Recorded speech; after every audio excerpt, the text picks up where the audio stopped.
여러분 안녕히 주무셨습니까? 참 좋은 아침입니다. 2월 21일 수요일 말씀으로 드리는 오늘의 번제 함께합니다. 시편 124편 말씀 1절부터 오늘은 좀 길겠습니다만 8절 마지막까지 읽어보겠습니다. 시작.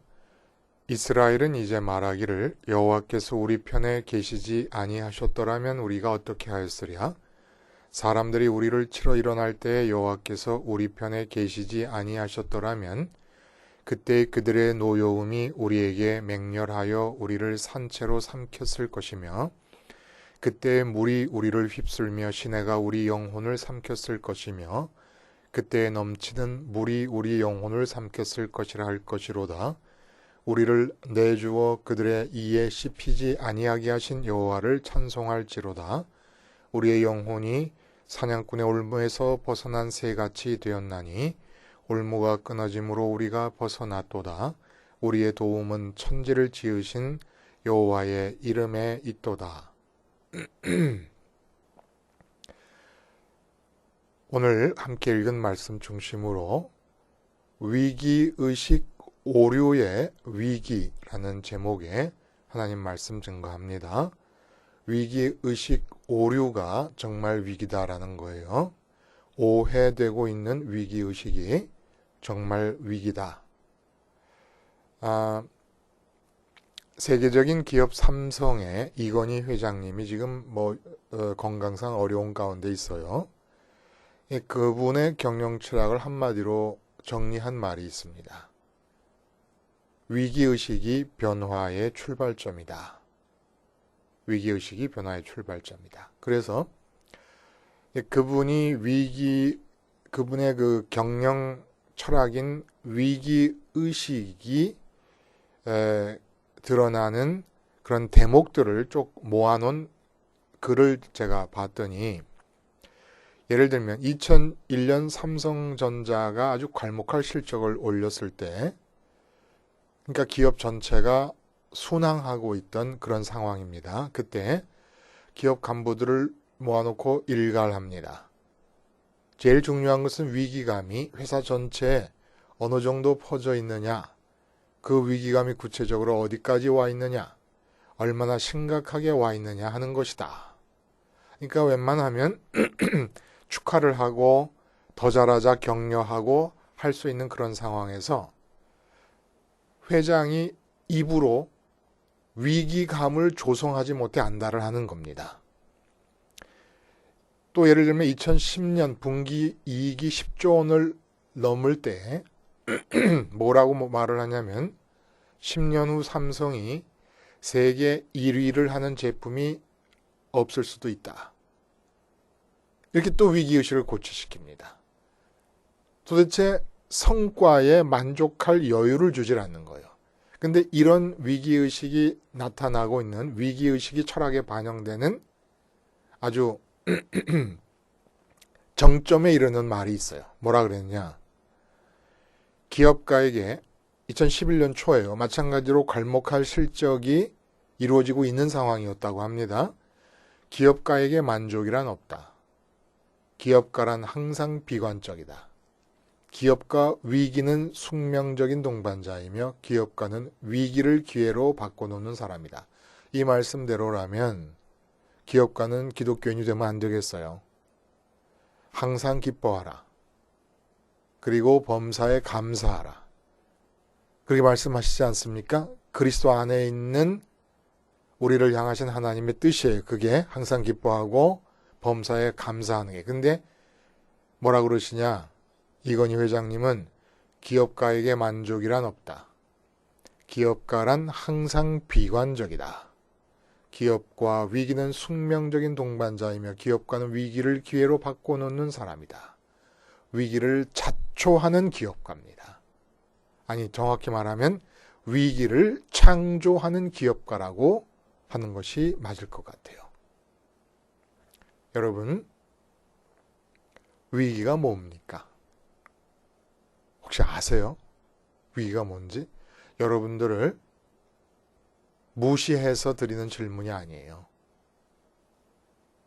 전 인류가 위기를 모르니까 여러분이나 제가 모른다고 해도 큰 흠이 되지 않을 정도로 모두가 모르니까 위기가 뭔지를 몰라요. 그래서 진짜 위기가 뭔지 아십니까? 북한의 핵이 위기가 아니에요. 대한민국의 가계부채가 1300조가 된다는 게 그게 위기가 아니에요.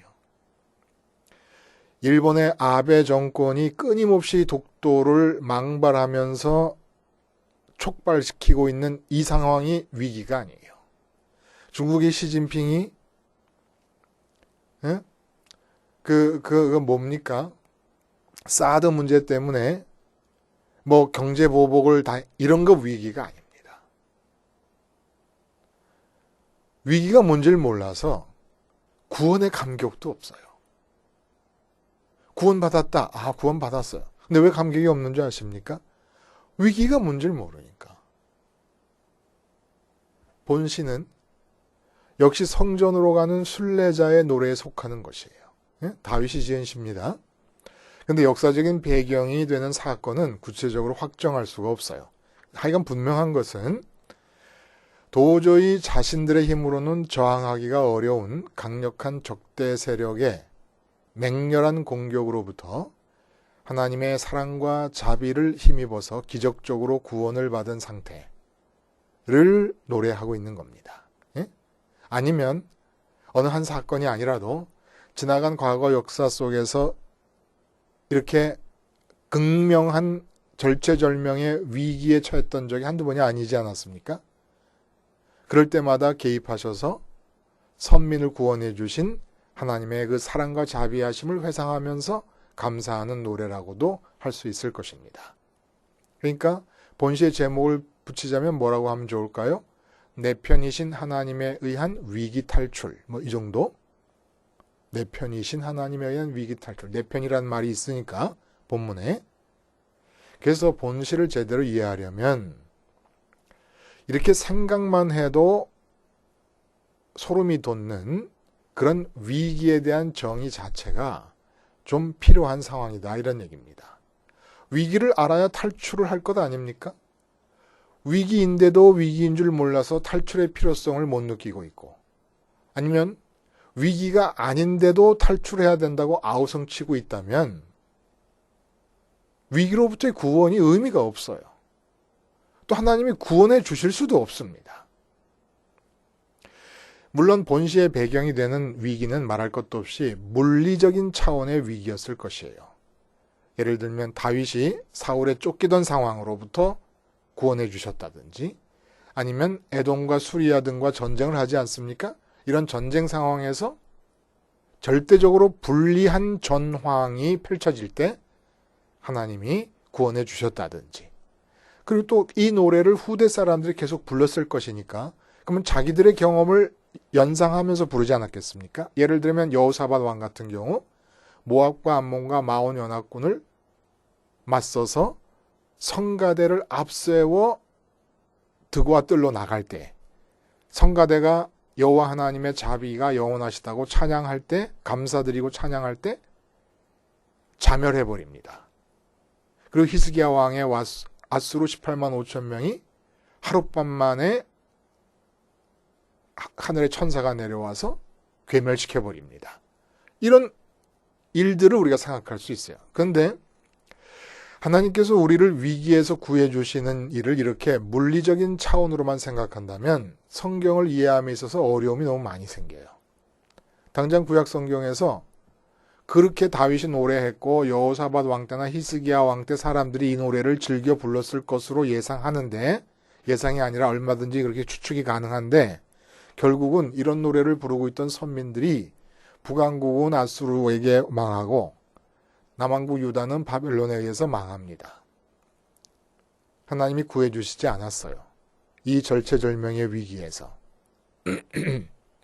선민의식을 가지고 여호와 하나님의 이름을 안 부른 적이 없어요. 바알 숭배와 아세라 숭배에 빠져 있을 때도 여호와 숭배는 계속되었습니다. 그런데도 구해주시지 않았어요. 개인적인 차원으로도 예레미야와 같은 선지자의 순교로부터 시작해서 신약성경에서 초대교회 순교 상황 등은 설명할 길이 없습니다. 하나님께서 그렇게 물리적인 차원의 구원을 해주시는 분이라 생각한다면. 돌에 맞아 죽는다든지 십자가에 거꾸로 매달려 죽은 베드로의 경우나 십자가에 매달려서 화형을 당한다든지 사자밥이 되어 죽는 등 순교 상황보다 더 아찔하고 두렵고 무서운 위기 상황이 어디 있겠습니까? 근데 안 지켜주십니다. 그냥 죽음을 진행시켜 버리십니다. 그러니까 도대체 하나님이 구원해 주시는 위기가 도대체 뭐냐는 거예요. 본시를 통해서 알 수 있는 힌트가 없을까요? 보면은 얼른 보면 위기가 무엇인지 자명해 보여요. 3절에 대적들의 노여움이 맹렬하여 우리를 산채로 삼키려 했을 때, 2절에는 사람들이 우리를 치러 일어났을 때, 4절과 5절에는 홍수나 물이 우리를 덮는 것 같은 상황이 됐을 때, 그러니까 대적들에 의해서 우리가 장악되는 걸 말하는 거죠. 그리고 6절에는 대적들의 이빨에 씹힐 뻔하였을 때 위기라고 생각합니다. 이게 바로 우리나 이 세상 사는 모든 사람들이 느끼고 있는 위기의식의 오류라는 겁니다. 위기는 뭐냐? 다윗이 말하는 위기는 본문에서 1절에 이렇게 얘기해요. 이스라엘은 이제 말하기를 여호와께서 우리 편에 계시지 아니하셨더라면 우리가 어떻게 하였으랴. 2절에서도 반복합니다. 사람들이 우리를 치러 일어났을 때 여호와께서 우리 편에 계시지 아니하셨더라면 어떻게 할 뻔했을까? 하나님이 우리 편에 계시지 아니했다라면 위기가 뭐예요? 하나님이 우리 편이 아닌 것이 위기라는 거예요. 대적들에 의해 초래되는 물리적인 위기 상황은 아무리 무시무시해 보여도 삶에서 언제나 일어날 수 있는 일이다 이런 얘기입니다. 이런 위기들이 내 생을 위협하는 진짜 위기가 되느냐 아니면 한낱 스쳐 지나가는 바람에 지나지 않느냐라는 걸 결정하는 것은 하나님이 내 편이시냐 아니냐 하는 점에 달려 있다는 거예요. 예를 들어 보면 이런 거예요. 명포수가 있어요. 호랑이를 잡으러 산에 올라갔습니다. 근데 얼마나 날쌘 호랑이인지 갖고 간 총알을 다 떨어졌습니다. 근데 어떻게 알았는지 호랑이가 총알이 없어서 하산하고 있는 포수의 앞길을 딱 틀어막는 겁니다. 그리고 포수는 진땀을 흘리면서 온몸을 무의식 중에 뒤지고 있는데 뒷주머니에서 혼자 나뒹굴고 있던 총알 하나를 우연히 뒷주머니에 집어넣은 것이 기억이 나서 그걸 하나를 꺼내서 달려드는 호랑이를 쏴서 맞춰 그 자리에서 죽였습니다. 그때 포수가 말하는 거예요. 아찔해. 그 총알이 없었으면 어떡할 뻔했어? 보통 사람들에게는 호랑이를 마주치는 게 위기예요. 그러나 포수는 호랑이를 마주치려고 일부러 산에 올라간 사람입니다. 포수에게 위기는 총이 없거나 총알이 없는 게 위기예요. 총알이 없는 게 아찔한 겁니다. 호랑이를 만난 게 아찔한 게 아니라 삶에서 주어지는 문제나 난관은 그 어려움은 자체가 위기가 아니에요. 내 삶과 개인과 나라들의 역사와 삼라만상의 주인이시고 여전히 내 앞에 보이는 나무들을 키우고 계시고 백화파를 입히고 계시고 공중에 나는 새를 먹이시고 내 머리털까지 다 세시고 심지어는 내 몸에 있는 솜털까지 다 세고 계시는 그 하나님이 내 편이 아닌 것이 위기지요. 세상 삶에서 만나는 어려움은 그건 위기가 아니라는 거예요. 하나님이 내 편이신 상태가 분명하면 어떤 적이 쳐들어와도 위기가 아니고 하나님만 대한민국 편이 되시면 대한민국까지는 아니에요. 십자가 복음을 듣고 있는 사람들만이라도 진정으로 스스로 하나님 편이 되어서 그래서 하나님이 그들 편이 될 수 있다면 주변 강대국들이 아무리 날카로운 이빨들을 드러내도 그건 위기가 아닙니다. 다윗 왕조를 이은 남왕국 유다가 바벨론에게 망한 것은 결국은 뭐예요? 위기에 대한 오해 때문이었어요. 이들이 생각하는 위기가 뭔지 아십니까? 왜 망했는 줄 아십니까, 여러분? 왕조의 시조인 다윗이 가지고 있었던 위기의식을 계승하지 못했어요. 유다 선민들이 갖고 있었던 위기의식은 뭐였느냐? 이들이 바알과 아세라를 숭배했어요. 여호와 하나님을 숭배하면서 같이 숭배를 합니다. 그럼 왜 바알과 아세라를 숭배했다고요? 풍요와 다산을 추구했기 때문에. 풍요와 다산을 추구했다는 건 풍요와 다산이 최고의 가치라는 겁니다. 항상 위기는 최고의 가치와 연결돼서 찾아옵니다. 최고의 가치를 상실하게 되는 것을 위기로 느끼니까. 그러니까 선민들이 내가 부자 되지 못하고 부흥하지 못하게 되는 상황, 가난한 상황과 수적으로 정체되어 있는, 수적으로 부흥하지 못하고 정체되어 있는 것을 위기라고 생각한 겁니다. 그래서 망한 거예요. 그래서 바알과 아세라를 찾은 이유가 뭐예요? 위기를 극복하기 위해서. 그들의 위기의식이 뭐예요? 가난한 게 위기예요. 부흥하지 못하는 게 위기예요. 여호와 하나님의 이름만으로는 부족했어요. 가난의 위기와 부흥하지 못하는 위기를 극복하기 위해서 여호와 하나님 이름만으로 부족해가지고 바알과 아세라를 숭배했던 겁니다. 이런 위기의 관점에서 볼 때 참 재미있는 본문이 있어요. 아주 여러분 잘 아시는 본문이에요. 예수님과 부자 청년의 만남에서 마태복음, 누가복음, 마가복음에 다 나오는데 마가복음이 특별히 사랑하사 이르시되라는 단어를 써요. 그래서 그 귀절을 한번 읽어보면 이렇습니다. 마가복음 10장 21절에 예수께서 그를 보시고 사랑하사 이르시되 네게 아직도 한 가지 부족한 것이 있으니 가서 너에게 있는 것을 다 팔아 가난한 사람들에게 주라.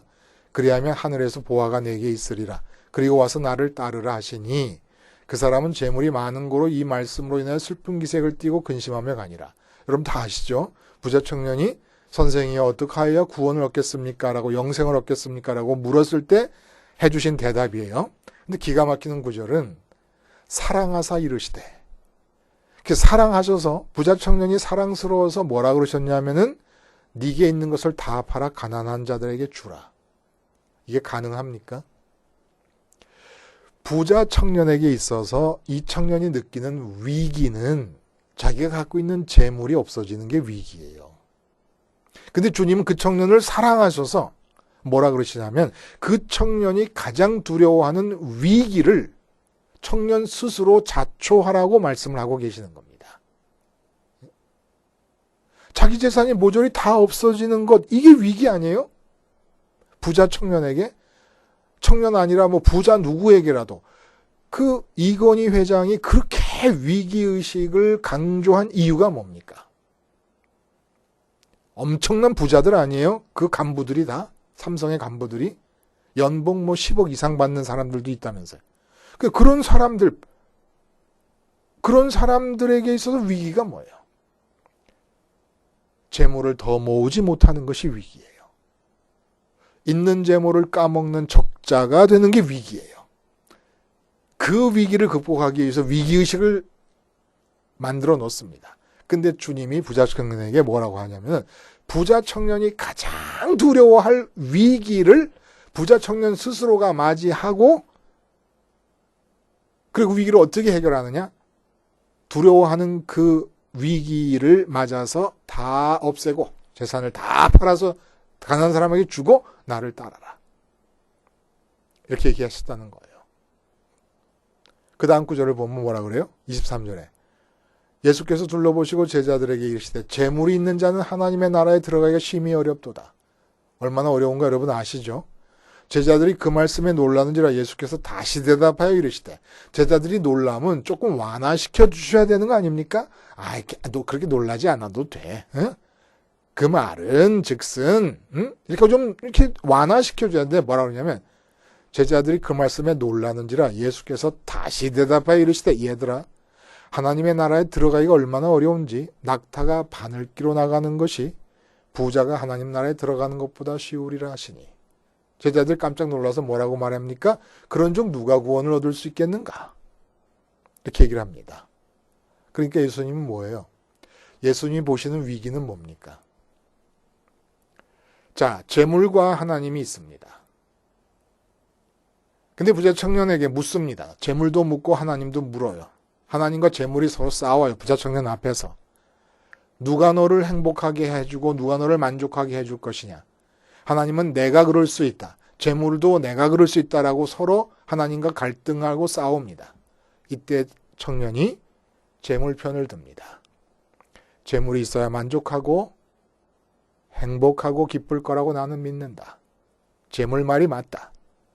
그래서 하나님이 부자 청년의 편을 들어주실 수가 없게 됩니다. 부자 청년이 하나님 편이 되지 않으니까. 편짜기는 이렇게 해서 결정되는 거예요. 편짜기는. 건강이 있고 내 몸에 건강이 있고 하나님이 계십니다. 그러면 건강이 주장합니다. 하나님과 싸워요.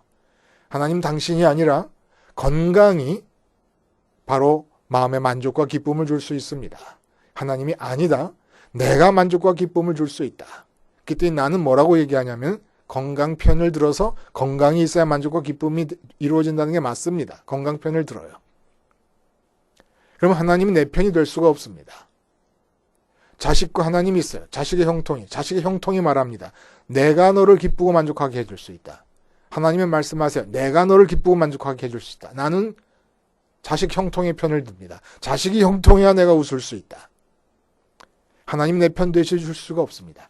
그래서 자식의 형통의 편을 들면서 하나님께 구합니다. 내가 자식 형통의 편을 드는데 자식 형통만이 내게 기쁨과 만족이 될 거라고 믿고 있는데 하나님 이 믿음을 인정해 주시고 강화시켜 주시고 이루어 주시옵소서. 내가 재물 편을 들었습니다. 재물이 있어야 내가 만족하고 기쁘다고 나는 믿습니다. 내 만족과 기쁨은 하나님으로서는 불가능합니다. 다만 하나님의 능력이 있으니까 내가 만족과 기쁨의 이유로 선택하고 편을 든 내 재물이 많이 모여지게 해 주시옵소서. 부자 청년의 마음을 보면서 예수님은 부자 청년이 재물에게 마음이 붙어 있고 하나님이 아니라 재물 편을 들고 있으므로 하나님이 부자 청년의 편이 될 수 없는 상황을 위기로 보신 것입니다. 그래서 이 위기를 극복하기 위해서는 어떻게 해야 되느냐? 재물이 없어져야 된다는 거예요. 그래서 재물을 팔아서 나눠주고 나를 쫓으라 그런 겁니다. 근데 부자 청년이 근심하면서 돌아갔다 그래요. 아무리 그래도 내 재물을 놔줄 수가 없어요. 그러니까 부자들이 그 좋은 재물을 놔두고 어떻게 하나님께로 마음을 옮길 수가 있겠어요. 그러니까 낙타가 바늘기로 들어가는 게 낫지요. 더 쉽지요. 그러니까 제자들이 깜짝 놀라지요. 누가 구원을 받겠냐. 그러니까 예수님이 말씀하시지요. 하나님으로는 할 수 있다. 그럼 하나님이 어떻게 하셔야 되겠습니까? 부자 청년. 하나님의 전지전능하심 속에서 나올 수 있는 가능성은 뭐 여러 가지일 거예요. 그러나 우리가 생각할 수 있고 실제로 많이 경험해 본 그런 가능성. 하나님이 부자 청년의 재산을 다 몰수해 가시는 겁니다. 하는 일마다 안 되게 하시고 하는 일마다 적자가 되게 하시고 망하게 하는 겁니다. 쫄딱 망해서 거지가 됐습니다. 그래서 화가 나서 막 하나님을 원망하고 난리를 치고 그러고 이혼도 하고 자식도 다 도망갔어요. 자식 아직 없을래나요? 부자 청년이니까. 어쨌든 거지 꼴이 돼가지고 갈 데가 없어서 예수님께 찾아왔습니다. 예수님이 반겨주시고 예수님을 쫓아다니면서 진리를 깨닫고 생명을 얻습니다. 감격합니다. 그리고 노래합니다. 아찔했다. 아찔했다. 내가 계속 부자였더라면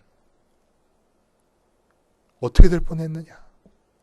내가 망하지 않았더라면 어떻게 될 뻔했느냐. 생명을 얻은 자의 노래예요. 생명을 얻은 자의 노래.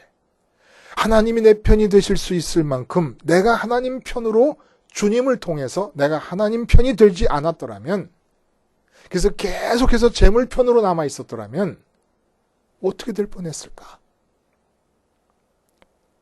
내 재물이 다 없어진 것이, 그것이 위기가 아니었고 진짜 위기인 하나님이 내 편이 되실 수 없을 만큼 내가 하나님 편이 되지 않았던 그 상태, 진짜 그 위기를 극복하시기 위해서 내가 위기라고 오해하고 있었던 재물이 없어지는 상황을 하나님께서 위기 탈출의 작전으로 수행하셨구나. 아찔하다. 아찔하다. 내가 계속 부자였으면 큰일 날 뻔했다. 예수님의 위기의식에서 나온 말씀이에요. 응? 여러분 어떻게 생각하세요? 돈이 없는 게 위기입니까? 250만 명, 노약자까지 오합지졸이에요. 출애굽한 이스라엘 백성들이. 광야 한복판에 이르렀습니다. 돌아갈 수도 없고 앞으로 갈 수도 없어요. 풀 한 폭이 물 한 모금 없는 곳이 광야입니다. 이게 위기 아니에요? 근데 하나님이 그들 편이었어요. 풀 한 폭이 없고 물 한 모금 안 나오는 광야라는 상황은 오합지졸 250만 명의 어마어마한 숫자가 모여있는 상황에 대해서 위기가 아닙니다. 하나님이 내 편이시니까. 하나님 내 편이시니까. 불치병에 걸렸어요? 암에 걸렸습니까? 그러면 암에 걸리고 불치병에 걸린 몸은 말해요. 병에 걸려있는 한 너는 행복할 수 없다. 병에 걸려있는 한 너는 인상 쓰고 다녀야 된다.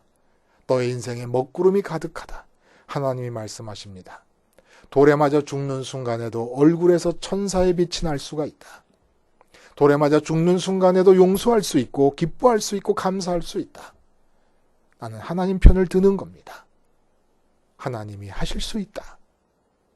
그리고 병든 몸은 하나님 손에 맡겨드리는 겁니다. 병들어 죽으면 죽는 것이고 낫게 해주시면 또 다른 일이 있기 때문에 낫게 해주실 것이고 위기가 뭐예요? 암 걸린 게 위기가 아니에요. 하나님이 내 편인 사람, 내가 하나님 편이라서 하나님이 내 편인 사람, 그 사람들에게 죽음은 하나의 과정입니다. 중학교 들어간 학생이 졸업하는 것이 마땅한 것과 마찬가지로 죽음은 과정이요 마땅히 있어야 될 단계일 뿐이에요. 하나님이 내 편이면 죽음도 위기가 아니에요. 죽음도 위기가 아니니까 걱정하지 마세요. 문제는 매 순간 지금 하나님과 세상과 나의 삼각관계 안에서 내가 누구 편을 들 것이냐. 근데 우리의 유전죄의 체질은 자꾸 세상 편을 들어서 세상 것이 있어야 기쁘고 만족한데, 세상 것이 있어야 웃을 수가 있는데, 세상 것이 있어야 감사할 수 있겠는데 라는 쪽으로 흘러갑니다. 그래서 주님이 십자가에서 죽으신 거예요. 그러한 체질을 갖고 세상 편을 드는 너희들을 십자가에서 끊임없이 죽여라. 십자가 프레임으로 너희를 가둬놓으라. 그래야 지금 세밀한 곳까지 역사하시는 창조주 너희의 아버지를 너희가 놓치지 않을 수가 있고 잃지 않을 수가 있다. 그래서 십자가에서 죽으신 겁니다. 세상 편을 들어서 자꾸 세상만이 나를 웃게 할 수 있다라고 생각하게끔 하는 이 유전죄로 장악된 나를 끊임없이 죽이는 겁니다. 끊임없이 죽은 자로 인정하고 확인하는 겁니다. 그럼으로써 하나님 편을 드는 거예요. 하나님 편을 들 때 모든 세상 사람들이 풍파 만난 배 위에서 난리 치던 제자들처럼 위기라고 아우성치고 있을 그때에 우리에게는 하나님께서 전지전능하심으로 세운 계획을 이루어 나가시기 위한 하나의 과정일 뿐인 것을 알고 감사하면서 기뻐하면서 평강 가운데 주님과 아버지와 성령님과 더불어 일체가 되어서 하나가 되어서 평강의 삶을 누릴 수가 있는 것이죠. 최대의 위기가 뭡니까? 오해된 위기의식이에요. 잘못 알고 있는 위기의식입니다. 하나님이 내 편이 될 수 없을 만큼 내가 세상 편으로 기울어져 있음이 위기예요. 그래서 주님의 십자가에서 끊임없이 하나님 아닌 세상 편을 들려고 하는 나를 죽임으로써 하나님 편이 될 수 있는 부활의 은총을 경험하실 수 있기를 바랍니다. 기도하시겠습니다. 하나님 아버지, 십자가 생활화를 통하여 세상 편이 될 수밖에 없도록 굳어진 우리의 죄적 체질이 지속적으로 죽음을 경험하게 하시고, 그리하여 하나님이 온전히 내 편 되심으로써 모든 세상 사람들에게 위기인 것들이 우리에게는 감사의 제목으로 바뀔 수 있게 하여 주시옵소서. 예수님의 이름으로 기도드리옵나이다. 아멘.